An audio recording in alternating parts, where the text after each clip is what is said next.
ഇപ്പം നമ്മൾ മൂന്നാമത്തെ ചാപ്റ്റർ സമാന്തര ശ്രേണിയും ബീജഗണിതവും ആണ് പഠിച്ചുകൊണ്ടിരിക്കുന്നത്. അപ്പോൾ സമാന്തര ശ്രേണിയും ബീജഗണിത രൂപവുമാണ്. അതിൽ സമാന്തര ശ്രേണിയുടെ ബീജഗണിത രൂപം എന്താണെന്ന് പഠിച്ചു. X N is equal to D N plus F minus D A. D എന്ന് പറയുന്നത് പൊതുവ്യത്യാസം, അതിൻ്റെ എഫ് എന്ന് പറഞ്ഞ ആദ്യ പദം. അപ്പോൾ ഇതാണ് നമ്മുടെ ഇക്വേഷൻ. അപ്പോൾ ഏതൊരു സമാന്തര ശ്രേണിയുടെ ബീജഗണിത രൂപം എന്ന് പറയുന്നത് X N is equal to A N plus B എന്നാണ്. എ എന്ന് പറയുന്നത് ഡി ഒന്ന് തന്നെയാണ്, അതായത് ഡി ആണ് എ. ഡി എന്ന് പറഞ്ഞാൽ എന്താണ്? പൊതുവ്യത്യാസം. പിന്നെ എന്താണ്? F is equal to A plus B. F എന്ന് പറഞ്ഞാൽ എ പ്ലസ് ബി, അല്ലെങ്കിൽ F minus D is equal to B എന്നും വരും കേട്ടോ. അങ്ങനെയാണെങ്കിലും ഓക്കെയാണ്. പിന്നെ അതായത് ഏതൊരു സമാന്തര ശ്രേണിയെ ബീജഗണിത രൂപം X N is equal to A N plus B ആണെന്ന് നമ്മൾ പഠിച്ചത്. ഇപ്പോൾ നമ്മൾ രണ്ട് ക്വസ്റ്റ്യൻസ് ചെയ്തു, കുറച്ച് ക്വസ്റ്റ്യൻസ് ചെയ്തു. ഇപ്പോൾ സമാന്തര നമ്മൾ ലാസ്റ്റ് ഡിസ്കസ് ചെയ്ത ക്വസ്റ്റ്യന് ഈ ക്വസ്റ്റ്യനായിരുന്നു. അതായത് ഇങ്ങനെ ഒരു ക്വസ്റ്റ്യൻ വരുമ്പോൾ ആദ്യം എന്താ ചെയ്യേണ്ടത് വെച്ചാൽ, ഇപ്പോൾ അതിൻ്റെ അടുത്ത ക്വസ്റ്റ്യനും ഇതേപോലത്തെ തന്നെയാണ്. എന്ന് വെച്ചാൽ ആദ്യം ഈ ഒരു സമാന്തര ശ്രേണിയിൽ പൂർണ്ണ വർഗ്ഗങ്ങളൊന്നും ഇല്ല എന്നാണ് തെളിയിക്കേണ്ടത്. അപ്പോൾ ആദ്യം സമാന്തര ശ്രേണിയുടെ ബീജഗണിത രൂപം എഴുതുക. എന്നിട്ട് പൂർണ്ണ വർഗ്ഗം എന്നെന്താ, വർഗ്ഗം ഉണ്ടോ ഇല്ലയോ എന്നാണ് നമുക്ക് നോക്കേണ്ടത്. അപ്പോൾ ഇല്ലയെന്ന് തെളിയിക്കാൻ പറഞ്ഞാലും ഉണ്ട് എന്ന് തെളിയിക്കാൻ പറഞ്ഞാലും നമ്മൾ ആദ്യം എന്താ ചെയ്യേണ്ടത്? ഇപ്പോൾ എക്സ് എൻ എന്നുള്ളത് എക്സ് എന്നിൻ്റെ സ്ക്വയർ കാണുക, അതായത് അതിൻ്റെ സ്ക്വയർ എടുക്കുക. അപ്പോൾ നമ്മുടെ ബീജഗണിത രൂപത്തിൻ്റെ സ്ക്വയർ കാണുക. എന്നിട്ട് രണ്ട് സ്ക്വയറുകളും തമ്മിൽ ഒരേപോലെയാണ് വരുന്നതെങ്കിൽ, അതായത് എ എൻ പ്ലസ് ബി ആ ഒരു മോഡലിലാണെങ്കിൽ എന്നിൻ്റെ പദത്തിനെ ഒരു എ കൊണ്ട് ഗുണിക്കുന്നത്, അതായത് രണ്ടിൻ്റെ D N plus F minus B എന്നുള്ള ആ ഒരു ഫോർമുലയിൽ തന്നെയാണെങ്കിൽ എന്താണ്, സമാന്തര ശ്രേണിയിൽ എല്ലാ പദങ്ങളുടെയും വർഗ്ഗങ്ങളുണ്ട്. ഇപ്പം അങ്ങനെയല്ല, രണ്ടാമത് കിട്ടുന്ന എക്സിൻ്റെ സ്ക്വയർ എന്ന് പറയുന്നതിൽ അങ്ങനെ ഒരു രൂപത്തിലല്ല, രണ്ടും വ്യത്യാസമാണെങ്കിൽ പദങ്ങളൊന്നും ഇല്ല എന്ന് ആണ്. ഇനി നമ്മൾ അടുത്ത് നോക്കുന്നത് തുകകളാണ്. അപ്പോൾ സമാന്തര ശ്രേണിയിലെ തുടർച്ചയായ n പദങ്ങളുടെ തുക കണ്ടുപിടിക്കാനുള്ള ഇക്വേഷനാണ് ഇവിടെ നമ്മൾ കൊടുത്തിരിക്കുന്നത്. ഇവിടെ കണ്ടല്ലേ, ഒന്ന് മുതൽ തുടർച്ചയായിട്ടുള്ള ഇത് പോകുന്നത് 1 പ്ലസ് 2 പ്ലസ് 3 പ്ലസ് അങ്ങനെ എക്സെട്ര പോയി n വരെയുള്ള എൻ്റെ തുക കണ്ടുപിടിക്കാനുള്ള ഇക്വേഷൻ n×n+1/2. അതായത് നമ്മൾ ഉദാഹരണമായിട്ട് 1 മുതൽ തുടർച്ചയായ 50 എണ്ണൽ സംഖ്യകളുടെ തുക എന്ന് ചോദിച്ചാൽ അവിടെ എത്രത്തിൻ്റെ ആണോ കാണേണ്ടത് അതാണ് നമ്മുടെ n എന്ന് പറയുന്നത്. അപ്പം 50 ആണെങ്കിൽ n 50 എന്ന് കൊടുക്കുക. ഇവിടെ കണ്ടില്ലേ, n 50 എന്ന് കൊടുക്കുക. ലാസ്റ്റ് പദമാണ് 50 എന്ന് വരുന്നത്. ഓക്കെ, ഇവിടെ ലാസ്റ്റ് പദവും എണ്ണൽ സംഖ്യകളായതുകൊണ്ട് ഇപ്പോൾ ഒന്നാം പദം 1, രണ്ടാമത് 2, മൂന്നാം പദം 3, 50-ാമത്തെ പദം 50, 60-ാമത്തെ പദം 60. അപ്പോൾ അവിടെ എന്നും സ്ഥാനവിലയും അതുപോലെ സ്ഥാനവും, അതായത് ഏത് സ്ഥാനത്താണോ ഉള്ളത് അത് തന്നെയാണ് അതിൻ്റെ എന്നാം പദവും. രണ്ടും ഒന്ന് തന്നെയാണ്, സ്ഥാനവും പദവും ഒന്ന് തന്നെയാണ്. അപ്പോൾ n = 50 ആകുമ്പോൾ ഇവിടെ എന്ത് കൊടുക്കുക?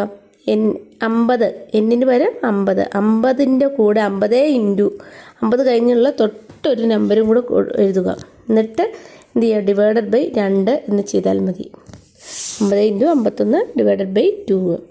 അപ്പം ഇങ്ങനെയാണ് നമ്മുടെ എണ്ണൽ സംഖ്യകളുടെ കാണുന്നത്. ഇനി ഇരട്ട സംഖ്യകളാണ് കാണുന്നത്. തുടർച്ചയായിട്ട് 2 മുതൽ തുടർച്ചയായിട്ടൊരു 10 ഇരട്ടസംഖ്യകളുടെ തുക കാണാൻ പറഞ്ഞാൽ 10 എന്ന് ചോദിച്ചിട്ടുണ്ട്. അവിടെ എന്നാം പദമല്ല 10 വരുന്നത്, എന്നാണ് 10 ഇരട്ടസംഖ്യകളുടെ തുകയാണ് ചോദിച്ചിരിക്കുന്നത്. അങ്ങനെ വരുമ്പോൾ നമ്മൾ അവിടെ എന്നാ എടുക്കേണ്ടത്? n = 10 ആണ് എടുക്കേണ്ടത്. അപ്പോൾ n = 10. അപ്പോൾ n×n+1.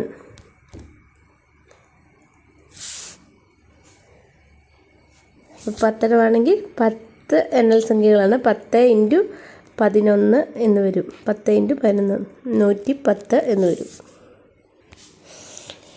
അപ്പോൾ അതുപോലെ തന്നെ നമ്മളോട് ഇരട്ടസംഖ്യകളുടെ കേസിൽ നമ്മളോട് ചോദിക്കുകയാണ് 2 + 4 + 6 പ്ലസ് ഇങ്ങനെ എഴുതിയിട്ട് 30 എന്ന് തന്നു.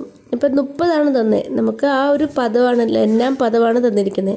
അപ്പോൾ ഇവിടെ എന്ത് ചെയ്യണം, എണ്ണി കണ്ടുപിടിക്കണം. 30 വരെ എത്ര എണ്ണൽ സംഖ്യകളുണ്ടെന്ന് നോക്കണം. അപ്പോൾ ഇവിടെ 30 ആയതുകൊണ്ട് നമുക്കറിയാം എന്താണ് ഇരട്ടസംഖ്യ എന്ന് പറയുമ്പോൾ 2n = 30. n എന്ന് പറയുന്നത് 30ൻ്റെ പകുതി 15 ആണെന്നറിയാം. അപ്പോൾ അത് വെച്ച് n കണ്ടുപിടിച്ചിട്ട് വേണം നമ്മൾ ഇക്വേഷൻ ഉപയോഗിച്ച് തുക കണ്ടുപിടിക്കുന്നത്. ഇനി ആദ്യത്തെ n ഒറ്റ സംഖ്യകളുടെ തുക കണ്ടുപിടിക്കാനുള്ള ഇക്വേഷൻ n² ആണ്. അപ്പോൾ ഇവിടെ എന്താണ് 1 + 3 + 5 +, etc. +2n. 2n എന്ന് പറയുമ്പോൾ എന്താ ഇരട്ടസംഖ്യയാണ്. അതിൽ നിന്ന് 1 കുറയ്ക്കുക, എന്നാലല്ലേ ഒറ്റ സംഖ്യ കിട്ടുള്ളൂ. That is equal to n² ആണ്. അപ്പോൾ തുടർച്ചയായ 1 മുതൽ തുടർച്ചയായ 50 ഒറ്റ സംഖ്യകൾ എന്ന് പറഞ്ഞാൽ എന്താ ചെയ്യേണ്ടത്, 50ൻ്റെ സ്ക്വയർ കണ്ടുപിടിച്ചാൽ മതി. അല്ലാതെ തന്നെ ഇപ്പോൾ 1 + 2 1 + 3 + 5 +, etc. ലാസ്റ്റ് ഇവിടെ ഒരു 31 കൊടുത്തു. 31 എന്ന് പറയുന്നത് എന്താ, 31 അവിടെ എന്താണ് പദമാണ് തന്നിരിക്കുന്നത്. ഇപ്പോൾ n നമ്മൾ കണ്ടുപിടിക്കണം. n കണ്ടുപിടിക്കണമെങ്കിൽ 2n - 1 = ആണ് 31. n എത്രയായിരിക്കും, 2n - 1 = 31. എന്നിട്ട് എന്ത് ചെയ്യണം, 2n = 31. ഈ +-1 അപ്പുറത്തോട്ട് പോകുമ്പോൾ +1 ആവും. ഇപ്പോൾ 32 ആവും. n എന്ന് പറയുന്നത് 32ൻ്റെ പകുതി എത്രയാ, 16 എന്ന് വരും. അപ്പോൾ അവിടെ n എന്ന് പറയുന്നത് 16 ആയിരിക്കും. അപ്പോൾ അതും കൂടെ ശ്രദ്ധിച്ചിട്ട് വേണം കണ്ടുപിടിക്കാൻ. നമ്മുടെ n പദങ്ങളുടെ എണ്ണമാണ് വേണ്ടത്. അപ്പോൾ 1 മുതൽ തുടർച്ചയായ കുറേ എണ്ണൽ സംഖ്യകളുടെ തുക എന്ന് പറയുന്നത് അവസാനത്തെ സംഖ്യകളുടെയും അതിനടുത്തുള്ള സംഖ്യകളുടെയും ഗുണനഫലത്തിൻ്റെ പകുതിയാണ്. അപ്പോൾ അവസാനത്തെ സംഖ്യയുടെയും അതിനടുത്തുള്ള സംഖ്യയുടെയും ഗുണനഫലത്തിൻ്റെ പകുതിയാണ്. അപ്പോൾ നമ്മൾ ഒരു അടുത്ത ഇതെന്ന് വെച്ചാൽ നമ്മൾ പഠിച്ചിട്ടുണ്ട്. എന്താണ് പഠിച്ചത്, ഒരു സമാന്തര ശ്രേണിയുടെ ബീജഗണിത രൂപം an + b ആണെങ്കിൽ an + b ആണെങ്കിൽ ഇതിലെ ആദ്യത്തെ n പദങ്ങളുടെ തുക എന്ന് പറയുന്നത് എന്തായിരിക്കും, 1/2 × an × n + 1 + nb ആയിരിക്കും. Are you a parent of a high school student? ഇപ്പോൾ തുക എന്ന് പറയുന്നത് എന്താണ്, തുക കാണാനുള്ള ഇക്വേഷൻ Sn = അതായത് ബീജഗണിത രൂപമാണിത് കേട്ടോ. അത് ഇതിനെ വേറെ രീതിയിലും കൂടെ എഴുതാം, അത് പറഞ്ഞുതരാം. അതിന് മുമ്പ് ഇതാണ് വരുന്നത്. അപ്പോൾ തുടർച്ചയായ n പദങ്ങളുടെ തുക എന്ന് പറയുന്നത് Sn = a × an അല്ലെങ്കിൽ 1/2 an. ഇതിനെ സെപ്പറേറ്റ് ആയിട്ടും എഴുതാം, അല്ലെങ്കിൽ ഇങ്ങനെ ഒന്നിച്ചാണെങ്കിലും എഴുതാം. a × n × n + 1/2 n × n + 1/2. അതെന്താണ്, നമ്മളുടെ 1 മുതൽ തുടർച്ചയായ എണ്ണൽ സംഖ്യകളുടെ തുക കാണാനുള്ളൂ അല്ലേ. അതിൻ്റെ കൂടെ എന്ത് ചെയ്തേക്കുന്നു, a കൊണ്ട് ഗുണിച്ചിരിക്കുന്നു +b. a എന്ന് പറഞ്ഞാൽ എന്താ, d ആണ്. അത് കഴിഞ്ഞ് f - d ആണ് b എന്ന് പറയുന്നത്. ഇപ്പോൾ നമുക്കിതുപോലെ ഒരു തുകയുടെ ബീജഗണിത രൂപം തരുമ്പോൾ അതുപയോഗിച്ച് നമുക്ക് ഇതിൻ്റെ പദവും കണ്ടുപിടിക്കാൻ പറ്റും കേട്ടോ. ഓക്കെ, അല്ലാതെ കുറേ ഒരു സമാന്തര ശ്രേണിയിലെ ആദ്യത്തെ പദവും തന്നിട്ടുണ്ട്, ഒരു അവസാനത്തെ പദവും തന്നിട്ടുണ്ട്. ഇപ്പോൾ 3 നിന്ന് തുടങ്ങുന്നു, ആദ്യ പദം 3, പൊതുവ്യത്യാസം 3, അങ്ങനെ ലാസ്റ്റ് പദം 30 എന്ന് തന്നിട്ടുണ്ടെങ്കിൽ ആദ്യ പദവും അവസാന പദവും കൂടെ കൂട്ടിയിട്ട് എന്ത് ചെയ്യണം, അതിനെ എന്നും കൊണ്ട് ഗുണിച്ച്, എന്നും വേണം ഇത്ര പദങ്ങളുടെ തുക എന്ന് പറഞ്ഞേക്കാം. അതായത് ഒരു സമാന്തര ശ്രേണി 2, 4, 6 ഇങ്ങനെ പോയേക്കാണ്. ഇങ്ങനെ പോയി 10ാമത്തെ പദം പത്താമത്തെ പദം 20 എന്നും പറഞ്ഞ് ഇങ്ങനെ ഒരു ശ്രേണി തന്നിരിക്കുകയാണ്. ഇതിൻ്റെ തുക കാണാൻ പറഞ്ഞു. അപ്പോൾ ഇത് ഇരട്ടസംഖ്യയാണ്, നമുക്കങ്ങനെ ചെയ്യാം. അല്ലാതെ തന്നെ ഇങ്ങനെ തുക കാണാൻ പറഞ്ഞാൽ നമുക്ക് n എന്ന് പറയുന്നത് 10 ആണ്. n = 10. അപ്പോൾ എന്താ ചെയ്യേണ്ടത്? 10/2 10/2 10/2 ഇൻറ്റു ആദ്യ പദം പ്ലസ് അവസാന പദം. ആദ്യ പദം 2 പ്ലസ് അവസാന പദം 20. 10/2 എന്ന് പറഞ്ഞാൽ 5 5 ഇൻറ്റു 20 പ്ലസ് 2 22. അപ്പോൾ ഇങ്ങനെ ചെയ്താൽ മതിയാവും. പിന്നെ അടുത്ത് നമ്മൾ സാധാരണ തുക കണ്ടുപിടിക്കാനായിട്ട് വേറൊരു ഇക്വേഷനുണ്ട്. ആ ഇക്വേഷനാണ് ഇത്. ഈ ഒരു രൂപത്തിൽ നമ്മൾ ഈ ഒരു ഇക്വേഷൻ നന്നായിട്ട് കണ്ടുപിടിക്കുക. ഇതും ആ പദങ്ങളുടെ എണ്ണം ഇതും ഈ രീതിയിലും കണ്ടുപിടിക്കാം, ഈ രീതിയിലും കണ്ടുപിടിക്കാം. അപ്പോൾ ലാസ്റ്റ് പദവും തന്നിട്ടുണ്ട്, ഇതും തന്നിട്ടുണ്ടെങ്കിൽ ലാസ്റ്റ് പദം തന്നിട്ടില്ല, പക്ഷേ ഒരു സമാന്തര ശ്രേണി തന്നിട്ടുണ്ട്. ലാസ്റ്റ് പദം അറിയില്ല, എന്നറിയാം. ഇത്ര ഒരു ശ്രേണി തുടങ്ങുകയാണ് 3 6 9. അപ്പോൾ ഈ ശ്രേണിയുടെ എന്താ പറഞ്ഞേക്കുന്നത്? ഈ ശ്രേണിയുടെ 30 പദങ്ങളുടെ സമ്മ് കണ്ടുപിടിക്കാൻ പറഞ്ഞാൽ അവിടെ n = 30 ആണ്. n = 30. f = ഇവിടുത്തെ f ആണ് ഇവിടെ വരുന്നത് 3 ഫസ്റ്റ് പദം ആദ്യ പദം. പിന്നെ എന്താണ്? d എന്ന് പറയുന്നത് d = 3. അപ്പോൾ ഇതെല്ലാം ഉപയോഗിച്ച് ഇതിനകത്ത് ഇട്ട് കൊടുത്താൽ നമുക്ക് സമ്മ് കിട്ടുന്നതായിരിക്കും. അപ്പോൾ ഇനി ഒരു സമാന്തര ശ്രേണിയുടെ തുകയുടെ ബീജഗണിത രൂപം നമുക്ക് തരുന്നത് ഈ ഒരു രൂപത്തിലായിരിക്കും. തുകയുടെ ബീജഗണിത രൂപം നമുക്ക് തരുന്നത്. അപ്പോൾ ഈ ഒരു രൂപത്തിൽ തന്നു കഴിഞ്ഞാൽ നമ്മൾ ആദ്യം ഈ രൂപത്തിൽ നിന്ന് ഈ ഒരു കാര്യം മനസ്സിലാക്കണം. ഈ ഒരു രൂപത്തിൽ തന്നു കഴിഞ്ഞാൽ ഈ n² കൂടെ കിടക്കുന്നത് ഒരു p plus qn, pn² plus qn. ഇപ്പോൾ p എന്ന് പറയുന്നതാണ് d എന്ന് പറയുന്നത്. ഈ pനെ 2 കൊണ്ട് ഗുണിക്കുക. 2p ആണ് നമ്മുടെ പൊതുവ്യത്യാസം d എന്ന് പറയുന്നത്. d = 2p. അത് കഴിഞ്ഞ് f = ഫസ്റ്റ് പദം കണ്ടുപിടിക്കണമെങ്കിൽ ഈ n-ൻ്റെ സ്ക്വയറിൻ്റെ കൂടെ കിടക്കുന്ന ആ ഒരു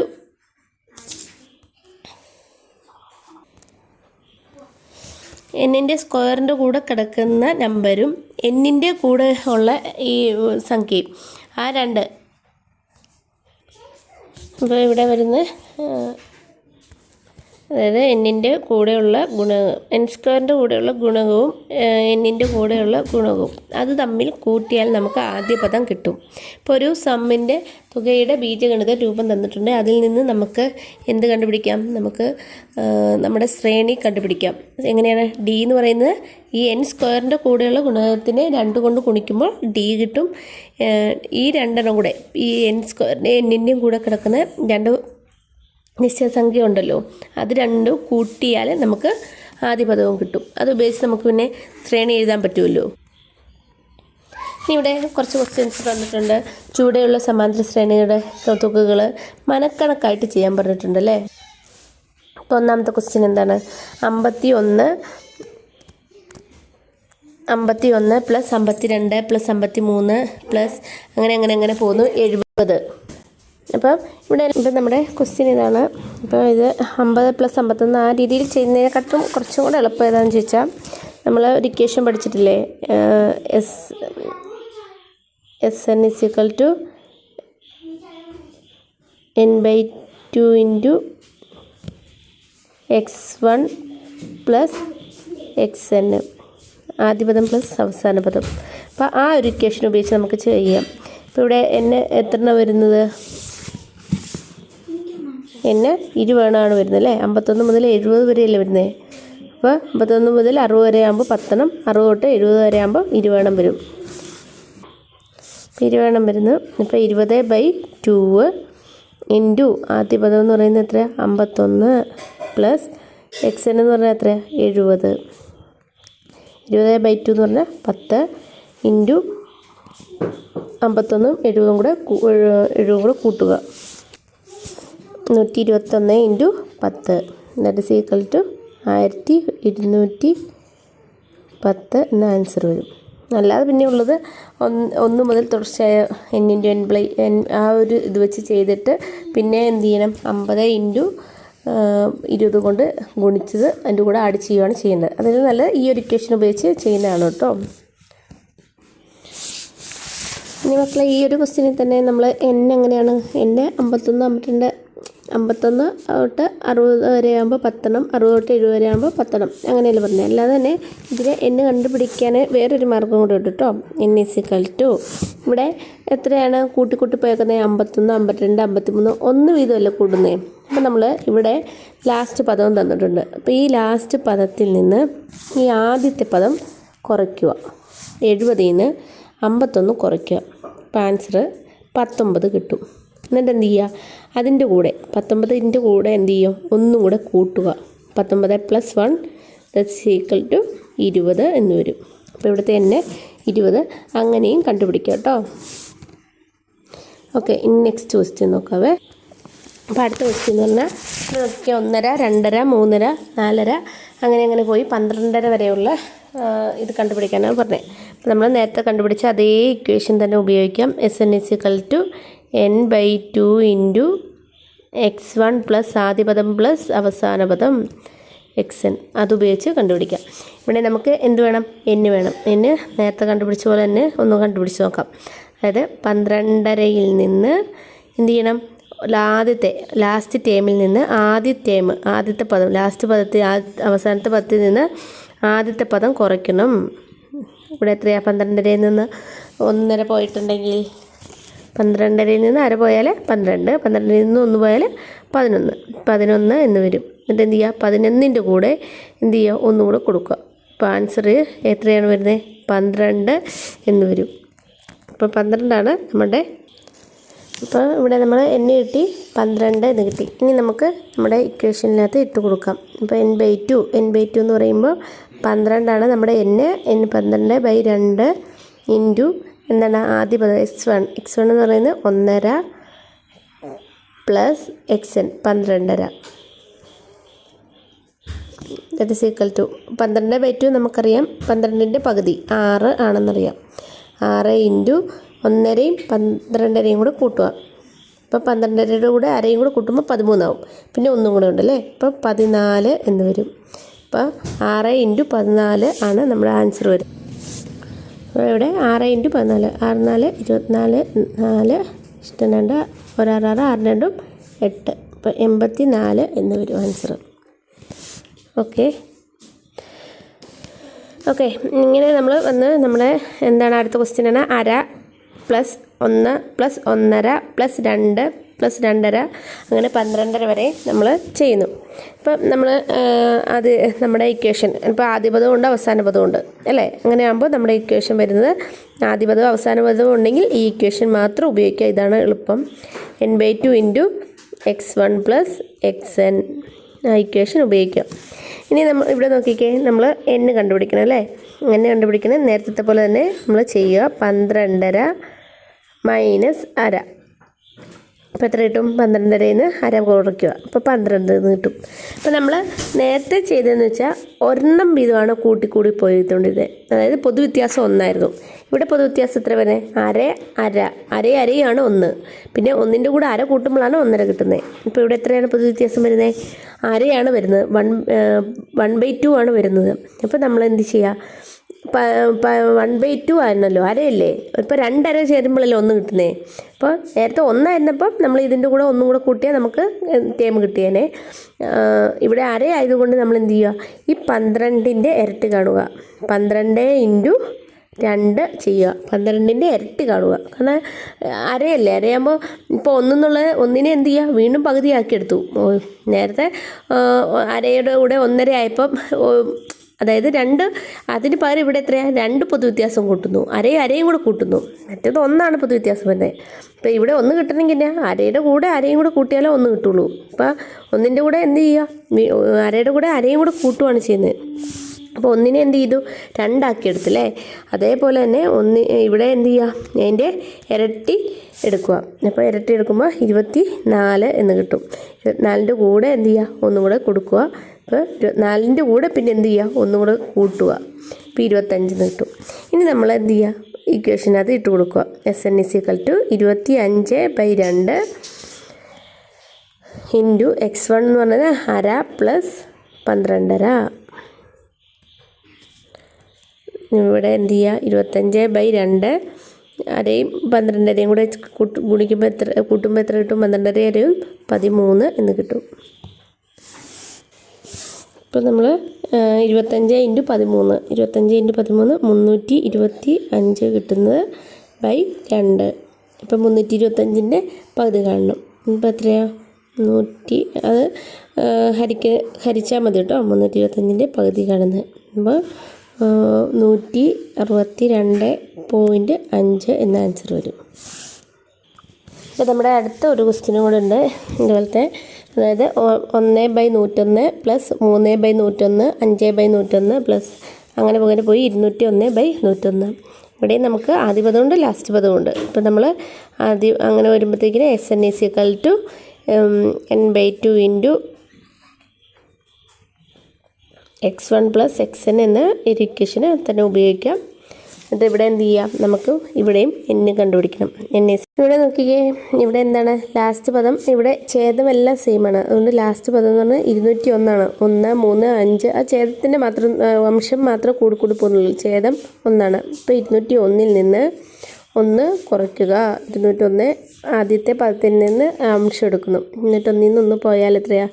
200 എന്ന് കിട്ടും. അപ്പോൾ ഇവിടെ നോക്കിക്കേ, ഇവിടെ 1, 3, 5, 7 അങ്ങനെയാണ് പോകുന്നത് അല്ലേ? അപ്പോൾ എത്രയാണ് കൂടുന്നത്? അതായത് 1 ഇടവിട്ടാണ് പോകുന്നത്. 1 കഴിഞ്ഞാൽ 2 അല്ല, പിന്നെ എന്താണ് 3 ആണ് ആകുന്നത്. അപ്പോൾ എന്ത് കണ്ടുപിടിക്കുക? 200ൻ്റെ പകുതി കണ്ടുപിടിക്കുക. 200ൻ്റെ പകുതി എത്രയാണ്? 100 ആണ്. എന്നിട്ട് എന്ത് ചെയ്യുക? 100ൻ്റെ കൂടെ 1 കൂടെ ആഡ് ചെയ്യുക. 101 എന്ന് കിട്ടും. ഇവിടെ n എത്ര കിട്ടി? n = 101 കിട്ടി. ഇനി നമ്മൾ SN-നകത്ത് ഇട്ട് കൊടുക്കുക. 101/2 ആദ്യ പദം എത്രയാണ്? 1/101 പ്ലസ് അവസാന പദം എത്രയാണ്? 201/101. ഇവിടെ 1/101 201 എത്ര? 202/101 വരും. അപ്പോൾ 101/2 × 202/101 എന്ന് വരും. ഈ 101 കൂടെ ക്യാൻസൽ ചെയ്ത് പോവും. പിന്നെ എന്താണ് അടുത്ത?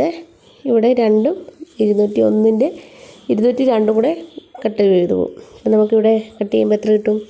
1 2 2 പിന്നെ എത്രയാണ്? 0. ആ 0 ഇവിടെ എഴുതി. പിന്നെ എത്രയാണ്? 1 2 2. അപ്പോൾ 202ൻ്റെ പകുതി 101 എന്ന് നമ്മുടെ ആൻസർ കിട്ടും. ഓക്കെ ഡിയേഴ്സ്, അപ്പോൾ ഇതൊന്നും കൂടെയൊക്കെ നോക്കിയിട്ട് ഈ ഒരു രീതിയിൽ ഈ ഒരു ഇക്വേഷൻ നന്നായിട്ട് അറിഞ്ഞിരിക്കുക. അതായത് ആദ്യ പദവും അവസാന പദവും തന്നിട്ടുണ്ടെങ്കിൽ n/2 × ആദ്യ പദം പ്ലസ് അവസാന പദം എന്നുള്ള ഇക്വേഷൻ ഉപയോഗിച്ച് കണ്ടുപിടിക്കുക. Okay, by.